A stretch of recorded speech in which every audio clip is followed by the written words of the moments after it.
जय श्री राम, जय महाकाल। मैं हनुमान बाबा का छोटा सा बेटा आज फिर से आपके लिए एक वीडियो लेके आया।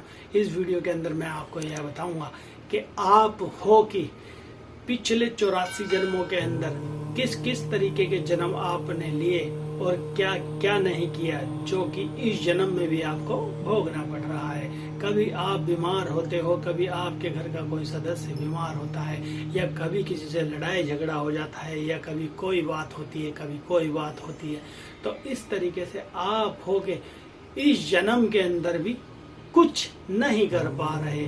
आपको केवल 60 साल की अवधि मिली है, 60 साल की ही उम्र मिली है। इस 60 साल की उम्र में आपको ऐसा कुछ करना है जो कि आप परमपिता परमात्मा के पास ही चले जाएं, क्योंकि आने वाले समय में जब आपकी उम्र 60 साल की हो जाएगी, जब आप केवल यही सोचोगे कि अब मेरे को इस जन्म मरण के झंझटों से मुक्त होना है, मगर उस समय का क्या, जब आप अभी से ही उस भगवान की लगन में नहीं लगोगे, उस परमपिता परमात्मा की लगन में नहीं लगोगे, तो फिर आगे का क्या, आगे भी आप नहीं कर पाओगे।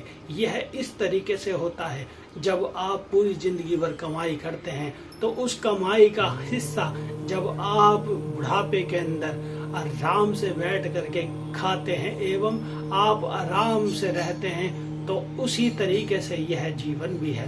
जब आप कमाई करोगे उस परमपिता परमात्मा की, उस भगवान की, उस ईश्वर की, उसके नाम का सिमरण करोगे, जब आपकी कमाई उस लेवल तक की हो जाएगी कि आपके सारे कर्म कट जाएंगे और आप परमपिता परमात्मा से मिलन के योग्य हो जाएंगे, तब वह परमपिता परमात्मा आपको अवश्य ही अपनाते हैं और आपको किसी भी योनि में नहीं भटकने देते हैं। अब मैं आपको यह बताता हूँ कि आपको क्या क्या कार्य करने हैं, क्या क्या कार्य नहीं करने हैं, जिससे आपकी योनि स्वच्छ होए एवं सुंदर होए और आपको आने वाले समय में एवं आपको मोक्ष प्रदान हो, आपको 84 लाख योनियों में ना जाना पड़े एवं ना भोगना पड़े।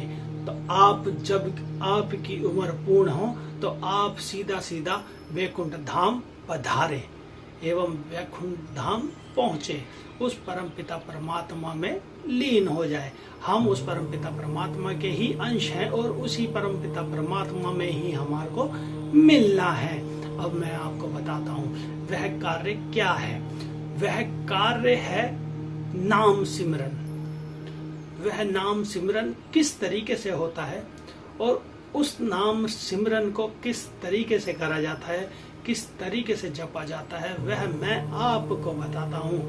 आपको अक्सर यह भी बताया गया होगा कि उस परमपिता परमात्मा का भजन करें एवं उसको याद करें। तो वह याद किस तरीके से करना है मैं आपको यह बताता हूँ। आपको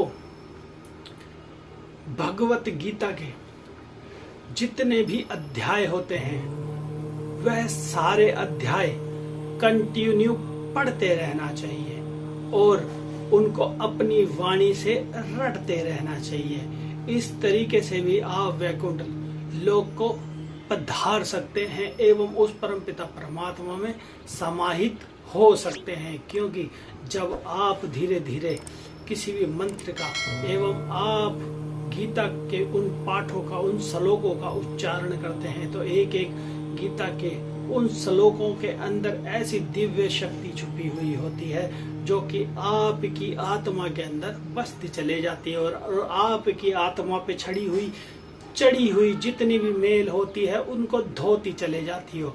इसी प्रकार से एक मंत्र मैं आपको और बताता हूँ। उस मंत्र के, उस शब्द के, उस ईश्वर की शक्ति के आपको रटने से अनंत लाभ होते हैं और आप उसके रटने से उस परमपिता परमात्मा में समाहित होने का रास्ता ढूंढ लेते हैं एवं मार्ग ढूंढ लेते हैं। वो शब्द है, वो नाम है, वो एक दिव्य ऊर्जा का स्रोत है, वो है शंकर भगवान का ओम नमः शिवाय, ओम नमः शिवाय, ओम नमः शिवाय। इस मंत्र को, इस शब्द को आप कंटिन्यू करें सोते समय करें, जागते समय करें, चलते समय करें, फिरते समय करें। आप इसको अपने जीवन का एक आधार बना लें। इस शब्द को इतना उच्चारण कर लें, इतना पावरफुल कर लें कि आपको मरते समय केवल इतना ही याद रहे, ओम नमः शिवाय, ओम नमः शिवाय, ओम नमः शिवाय। इसके अलावा आपको कुछ याद ना रहे और आप केवल परमपिता परमात्मा से यही शब्द के लिए, उच्चारण के लिए आप यही कहोगे कि मुझे केवल मुक्ति चाहिए। और आप किसी की भी निंदा चुगली करना बंद करें, क्योंकि जब आप 4-5 आदमियों में, या कई बहनें हैं जो कि 4-5 लेडियों में बैठ करके इधर की उधर की, इधर की उधर की जब बात करते हैं, मगर आप भगवान का भी नाम लेते हैं, मगर क्या होता है जब आप भगवान का भी नाम ले रहे हैं और किसी की निंदा चुगली भी कर रहे हैं, मगर आप भगवान का नाम तो ले रहे हैं, आपके उस शरीर की मेल, उस आत्मा की मेल तो सफा कर रहे हैं, मगर किसी दूसरे की निंदा चुगली करते करते उनका मैल अपने आत्मा पे दोबारे चढ़ाए जा रहे हैं। इधर से साफ कर रहे हैं, उधर से चढ़ाए जा रहे हैं, इधर से साफ कर रहे हैं, इधर से चढ़ाए जा रहे हैं। तो आपको अपनी आत्मा पे मैल चढ़ाए जा रहे हैं और साफ करे जा रहे हैं, चढ़ाए जा रहे हैं और साफ करे जा रहे हैं। इस तरीके से नहीं होता। आपको प्रॉपर यह मेल सफा करनी है, आत्मा की वह मेल सफा करनी है, आत्मा की वह गंदगी जो आत्मा के ऊपर कई जन्मों से आपके ऊपर चढ़ी हुई है, आपकी आत्मा पे चढ़ी हुई है, उस आत्मा की मेल को सफा करना है। आपको यह याद रखना है कि वह दिव्य ऊर्जा उस आत्मा के अंदर प्रॉपर तरीके से भर जाए।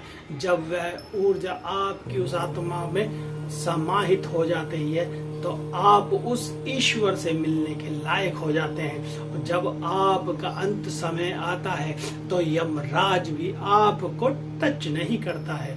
जब आपके लिए उस परम पिता परमात्मा का वह रथ आता है, जिस रथ के अंदर बैठ करके आप उस परम पिता परमात्मा में समाहित हो जाते हैं एवं उस परम पिता परमात्मा के लोक में जाकर के उनके दिव्य अंश बन जाते हैं। आप उनके ही दिव्य अंश हैं, जो कि इस धरती पर आप एक कला के तौर पे आए हुए हैं, एक नाटक के तौर पे आए हुए हैं, मगर वह नाटक पूरा होने पर हमारे को उस निज घर ही जाना पड़ता है, मगर हम भूले बैठे हैं। हम उस ओर ना जाकर के दुनिया के संसारी उस काल चक्र में घूमे जा रहे हैं। इससे हमें मुक्ति चाहिए और यह मुक्ति हमें 2-3 शब्दों से ही मिल पाती है। एक शब्द है गायत्री मंत्र, दूसरा शब्द है शिव शंकर का ओम नमः शिवाय, और तीसरा है भगवत गीता का। यह भगवत गीता के जितने भी श्लोक हैं आपको इनका नियमित रूप से पाठ करना चाहिए। और एक शब्द और है जिस शब्द को हम हमारे मरते समय बार बार उच्चारण करा जाता है, वह शब्द मैं आपको बताना भूल गया था। उस शब्द का नियम रूप से आप जब जाप करते हैं तो आपको कोई भी नहीं रोक सकता उस परम पिता परमात्मा से मिलने के लिए। मिलने से कोई भी नहीं रोक सकता आपको। वह शब्द है राम। राम राम। यह राम शब्द आपने हजारों बार सुना होगा। जब कोई भी व्यक्ति मरता है तो राम राम का उच्चारण करा जाता है। वह किस लिए करा जाता है? वह उसकी मुक्ति के लिए करा जाता है, क्योंकि जब तक राम का नाम, हरि का नाम उच्चारण नहीं होगा तब तक इंसान की मुक्ति नहीं हो सकती। इसलिए राम का नाम, हरि का नाम, शिव का नाम एवं अनेकों प्रकार के नाम हैं। कई व्यक्ति अपने गुरु से भी नाम दान लेते हैं तो वह उस नाम के जरिए भवसागर से पार हो जाते हैं। मेरा टॉपिक यही था कि आप किसी भी नाम का कंटिन्यू उच्चारण करें, उसी से आप होगी परमपिता परमात्मा में लीन होने का एक सफर, एक वह मंजर बना सकोगे और आप सभी गलत कार्यों से बचने की सोचें एवं बचें, ताकि आपको अगले जन्म के अंदर ना जाना पड़े। तो आज के लिए इतना ही। जय श्री राम, जय महाकाल। आप सबका दिन शुभ हो, मंगलमय हो।